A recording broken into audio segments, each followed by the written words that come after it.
Bem, eu quero compartilhar com vocês hoje sobre este tema aí, o que vem primeiro, o ovo ou a galinha? Não, o que vem primeiro, né? Mateus capítulo 6, versículo 33, tá? Nós vamos meditar um pouco sobre isso aí. Ah,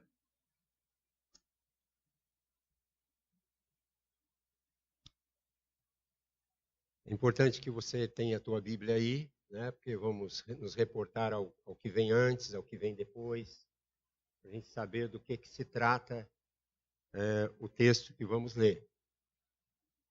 Mas busquem em primeiro lugar o reino de Deus e a sua justiça, e todas estas coisas lhes serão acrescentadas.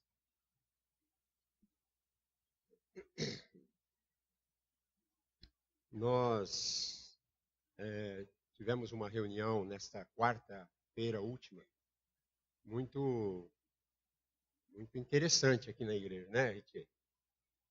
O Papo de Homens. E quem veio, tivemos 11 homens reunidos ali. Aí tivemos conosco o Rodrigo. O Rodrigo trouxe uma palavra, uma conversa, ficamos ali em torno da churrasqueira. O Ritier fez uma coisinha para a gente lá. Enquanto conversávamos, o Rodrigo nos trouxe uma boa palavra, uma boa conversa nesta última quarta-feira. E é interessante que o Rodrigo, quando ele chegou, ele disse aqui que é o papo de homens. Nós falamos, é assim. Ele falou, mas eu vim assim mesmo. Então, ele brincou um pouco com a gente. Mas ele estava dizendo, na sua fala, é o seguinte, que ele, durante a vida dele, ele entendeu uma das máximas, que nós somos responsáveis por aquilo que somos, não é? E que nós não podemos responsabilizar os outros ou encontrar culpados para as coisas que nos acontecem. Né? E então, eu sou responsável por aquilo que me acontece. Eu não posso ficar encontrando pessoas para jogar a culpa e dizer, o culpado é você. Então, a máxima de que aquilo que se planta, se colhe, não é? E quando nós nos deparamos com isso, são tantas as coisas que nos envolvem nesta nossa sociedade, nosso dia a dia, e eu diria que, apesar de todas as facilidades criadas pelos homens, pelas pessoas, para, de alguma maneira, otimizar, né, as facilidades para as nossas problemáticas, apesar de tudo isso, nós percebemos que, de alguma maneira, as coisas e o que existe, muitas vezes abafam a nossa proximidade de Deus, a nossa aproximação de Deus. E esta aproximação de Deus, ela não é responsabilidade de ninguém a não ser minha. Eu posso estar aqui falando para a coletividade, mas se você quiser aproximar-se de Deus, isso só depende de você. Eu posso dar diretrizes e ferramentas para você se aproximar de Deus, mas se você não toma uma atitude para se aproximar de Deus, você vai levando uma vida extremamente superficial e numa relação com Deus, dele longe de você e você aqui. Você com os seus interesses e Deus com os interesses dele. E você nunca vai conseguir uma proximidade de Deus se não se tomar uma atitude em relação a isso. Então, há fortes indícios de que a igreja cristã na Europa esfriou completamente por causa de quê? Porque as pessoas que frequentavam igrejas foram se afastando de Deus.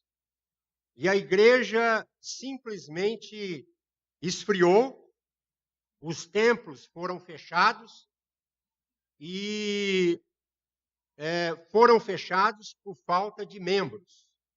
Foram fechados porque as pessoas não queriam mais saber de Deus.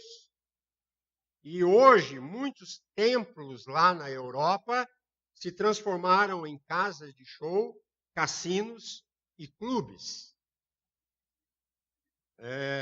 Foi o berço do Evangelho para chegar até nós aqui. E eles, então, há alguns anos, conclamaram a América Latina, especialmente o Brasil, e alguns países da América Latina, para enviarem missionários à Europa para reevangelizar aquele lugar. Por quê?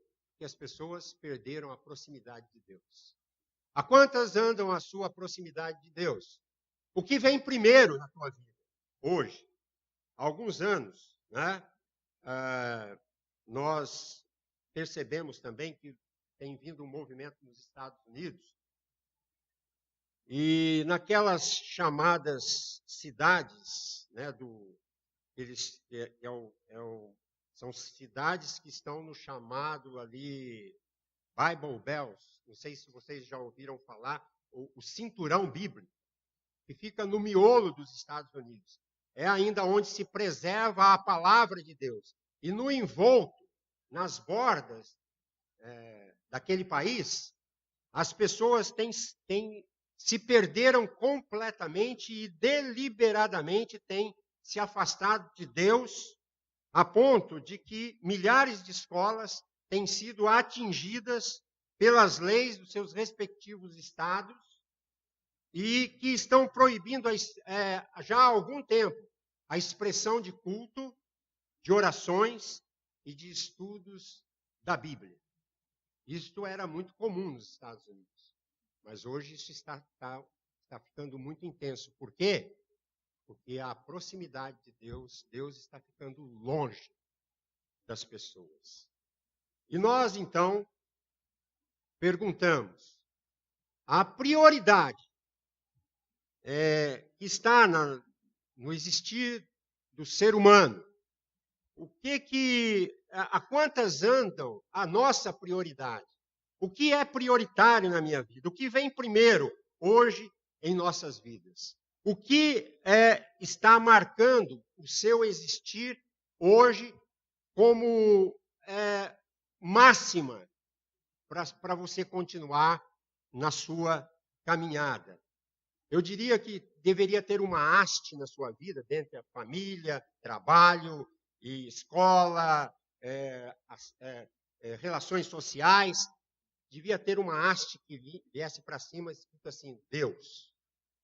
Deus em primeiro lugar. Então, se distribuiria as outras áreas da nossa vida.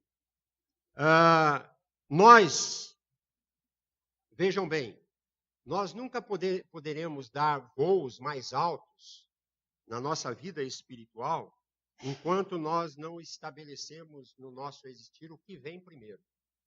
O que tem vindo primeiro na sua vida? A vida coloca para a gente centenas de possibilidades. Algumas são muito ruins, muito más, algumas são boas, outras são muito melhores. Mas cada um de nós precisa decidir qual é a minha escolha. Qual é a razão de eu existir? Em que se baseia a minha vida? Quais são as minhas prioridades? Que caminho eu tenho traçado para a minha vida nos dias de hoje? Deus realmente tem um destaque assim especial na minha caminhada? Eu tenho colocado Deus em primeiro lugar na minha vida? E Jesus, então, nos dá a maior de todas as prioridades. Ele diz, busquem em primeiro lugar o reino de Deus e a sua justiça, e todas essas coisas vos serão acrescentadas. A palavra, então, nesse texto aqui, quando ele fala busquem, buscai em primeiro lugar, essa palavra buscai, ou esse verbo buscar, ele significa no texto original, ele dá uma conotação mais forte. Ele diz que quem busca é alguém que deve procurar veementemente. É alguém que deve lutar ardentemente pelo que quer. É alguém que ele traz uma conotação de ação continuada, ação contínua. É de todo dia, de toda hora eu desejar. Não é você vir à igreja e simplesmente fechou a porta da igreja, você é outra pessoa. Não, você é uma pessoa que anda constantemente com Deus, em todas as áreas da sua vida. E aí, nós podemos dizer que esse texto tem dois objetivos aqui.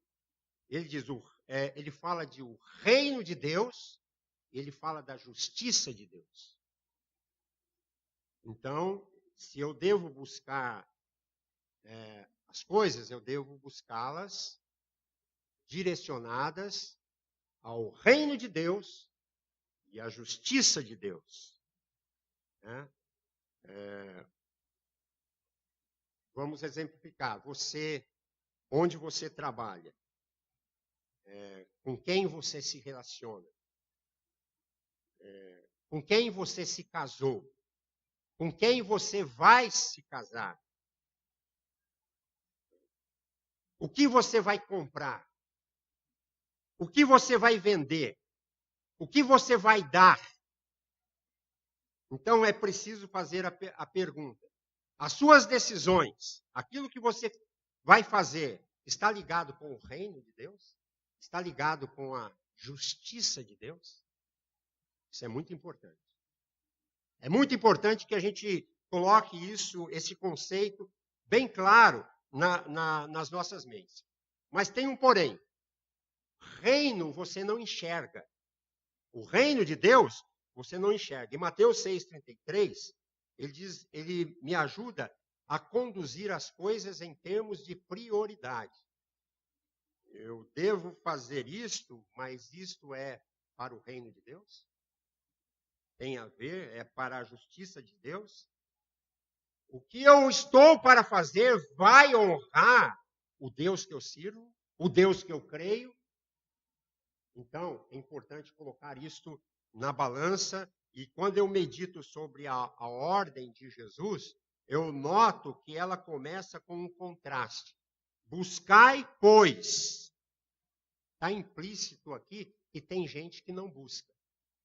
Tem gente que não está buscando. E o versículo anterior vai identificar essas pessoas. Ele vai dizer, no versículo 32, pois os gentios procuram todas estas coisas. De certo, o vosso Pai Celestial bem sabe que necessitais de todas elas.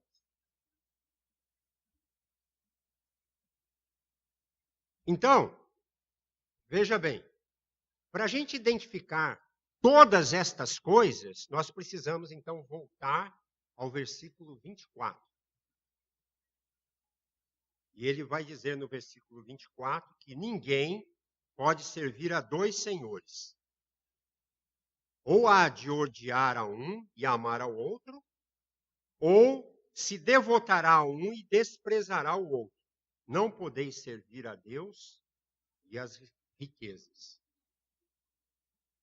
Este versículo aqui ajuda a gente a compreender que os gentios são aqueles que estão tentando servir a dois senhores.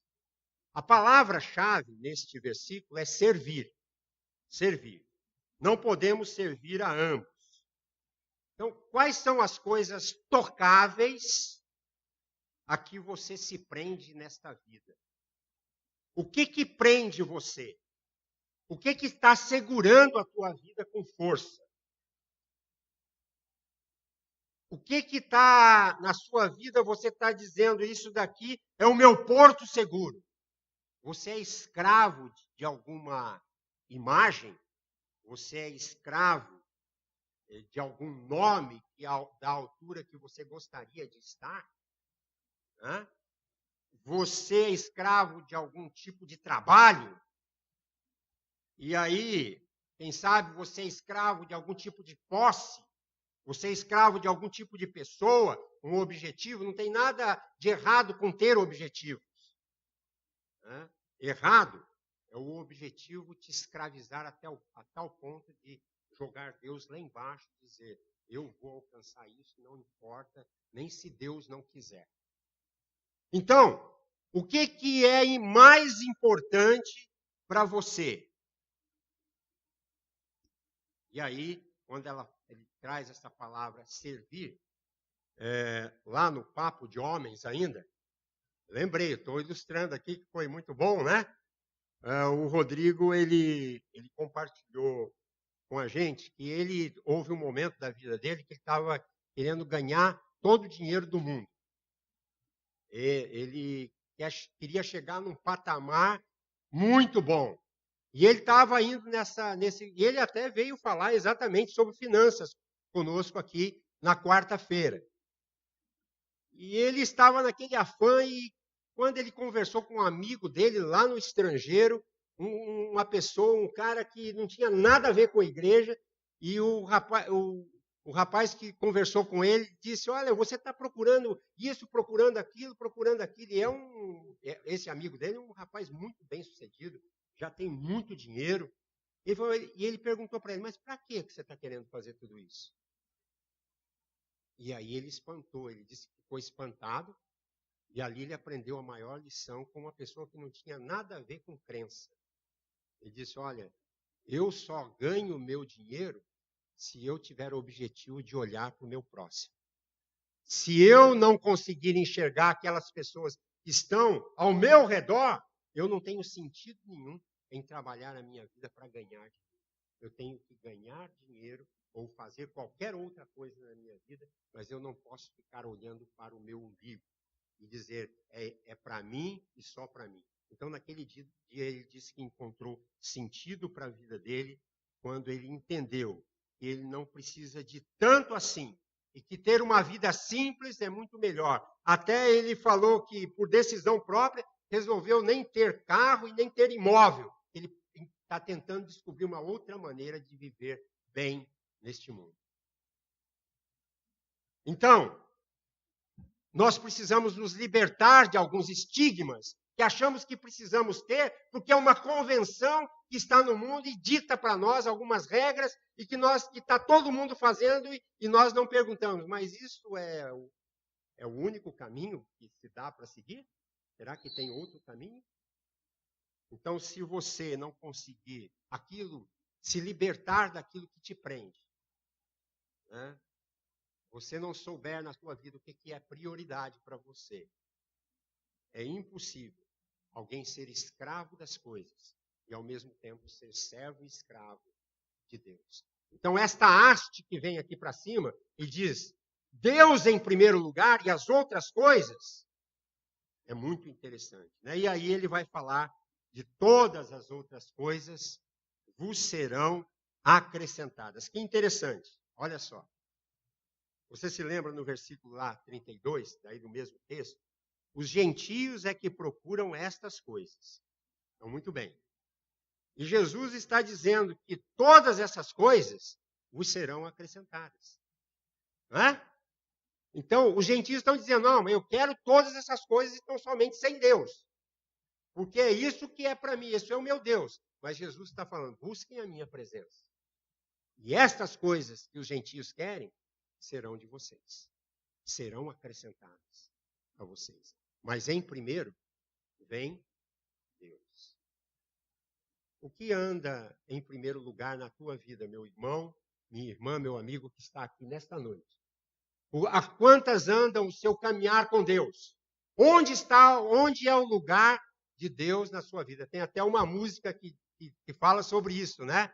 Se ele não for o primeiro no seu existir, então tudo não vai passar de uma grande ilusão, de um conto da carochinha, de fábula, que vai passar. Cristo precisa ser o primeiro, o centro da tua vida, aquele que coordena o teu coração, aquele que dirige o teu existir, aquele que comanda os teus propósitos, aquele que dá sentido àquilo que você está fazendo. Porque ele está dizendo, busquem em primeiro lugar o meu reino e as outras coisas que você está tanto necessitando. Eu quero entregar para vocês, mas eu estou dizendo, procurem a minha presença, porque a minha presença é tudo que vocês precisam. Porque este é o maior tesouro que alguém pode ter na vida. É ter a Jesus e ele em primeiro lugar. Tudo que foi criado foi para a glória e para a honra dele. Todas as coisas, até você. Você só existe porque Deus assim o quis. E ele precisa ser o tesouro maior da tua vida. Você está planejando uma mudança? Deve ser feita em Cristo. Você tem um bom emprego? Deve ser para Cristo. Você tem um bom salário? Deve ser investido no reino de Cristo. Você tem saúde? Deve ser para Cristo. Você tem uma família? Deve ter uma família em Cristo.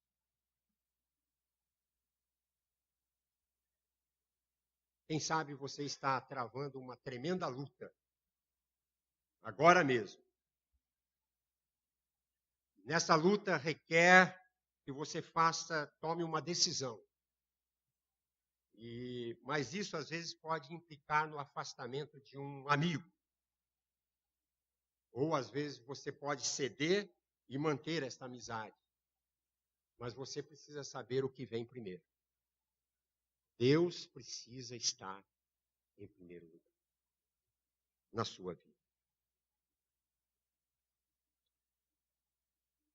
E eu quero apenas fazer menção de um comentarista bíblico. Ele se chama William Barclay. Quantos que conhecem aqui? William Barclay. Ele é um bom comentarista bíblico.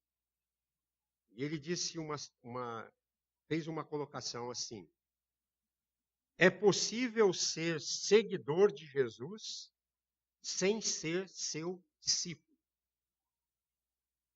Ser um agregado do exército sem ser um soldado do rei. Pendurar-se numa grande obra e constituir-se, assim, mero peso morto. Muito forte isso. Né? Certa vez, alguém estava conversando com um professor erudito, famoso, a respeito de um jovem. E disse à pessoa, olha, fulano disse que era teu aluno. E aquele mestre erudito, então, retrucou assim severamente, olha, pode ser que ele tenha assistido algumas de minhas aulas, mas ele não é meu aluno.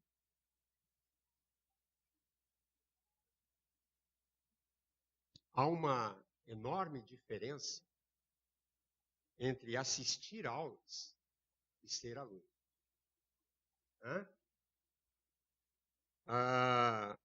Um dos mais graves problemas que eu vejo é que na igreja há muitos que seguem Jesus completamente de longe. Não se envolvem com Cristo. E isto traz muitos problemas. Eu diria que muitos poucos são verdadeiros alunos e discípulos do Mestre. Porque estes que querem estão cada vez mais colocando e priorizando Deus. As pressões estão vindo para você até perder a fé em Deus. Mas você que está firme e que pode ouvir esta palavra, pode dizer, eu quero isto para a minha vida. Jesus nunca há de ficar longe de mim. Eu terei Cristo e terei a Deus como prioridade a partir de hoje na minha vida. Eu penso que assim, meus irmãos, as fileiras estão escassas. Né? o Senhor, Deus, ele fala de propósitos. Ele diz: eu não quero que uma grande multidão venha assim me seguir apenas porque ouvem as minhas palavras, ou porque eu tenho algo para dar para elas comerem, ou porque eles viram os meus milagres, mas eu quero que essas pessoas ouçam as minhas palavras e não fiquem passivamente, e não ajam passivamente diante delas, que assumam cada vez mais um comportamento de vida e de prioridade, de colocar como prioridade a presença de Deus. O que vem primeiro na sua vida hoje? Eu sou o único responsável pelos acontecimentos da minha vida. Se hoje você prioriza Jesus, está muito bom. Se você não prioriza, então você pode pensar sobre isso nesta noite. E se você já priorizou Jesus e agora anda muito distante dele, você nesta noite pode retornar e dizer: eu quero esse Jesus para minha vida. Eu quero ter um comportamento diferente. Eu quero me esmerar neste caminho. Eu quero entender mais o que Deus quer da minha vida. E Ele vai mostrar o caminho para você. Sabe por quê? Porque sem Deus e sem Jesus não dá. Não dá para viver. Coloque Deus como prioridade na tua vida. Sabe por quê?